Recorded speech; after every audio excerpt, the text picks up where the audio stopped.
যার কারণে প্রশাসন চাচ্ছে এরা যেন না আসতে পারে, কিন্তু এরা কি করে, এরা এখন আইসা এরাই আগে আইসা পাগলদেরকে বিভ্রান্ত করতেছে, এই আমি আসি তুমি বানাও, সমস্যা নাই।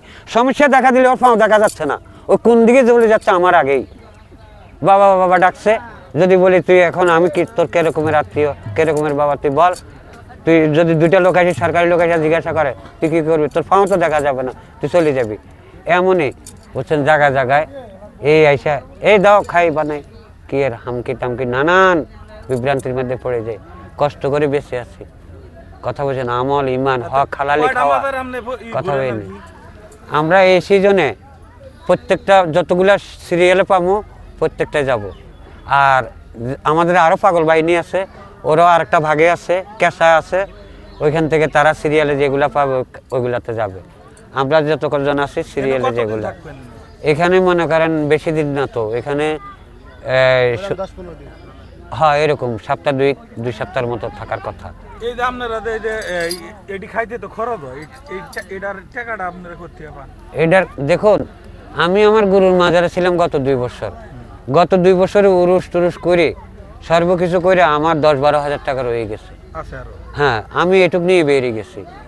এখন আমি একটু কিনি একটু খাই, বিনিময় করে চলি, কথা বুঝছেন। নাহলে আমার ফোঁত ভাড়া আছে, রিক্সা ভাড়া আছে, সিএনজি ভাড়া আছে, বাস ভাড়া আছে, জায়গার আসা যাওয়ার ভাড়া আছে, ওকে দেওয়া লাগে ওকে দেওয়া লাগে ওকে দেওয়া লাগে, পিছন দিয়ে দেওয়া লাগে, বড় ভাই আসে ছোট ভাই আসে, কত রকমের কত ঝামেলায় যে আসি।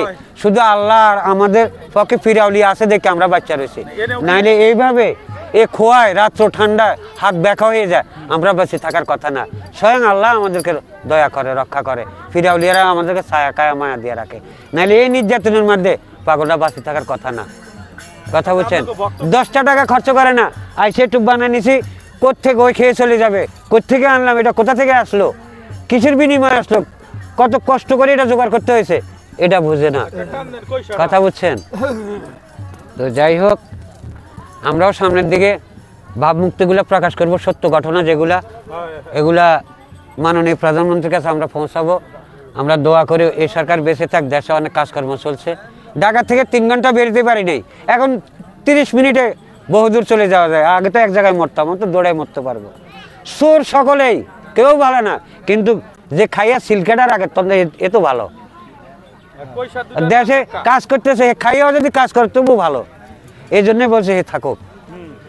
আমি মনে মনে ভাবতেছি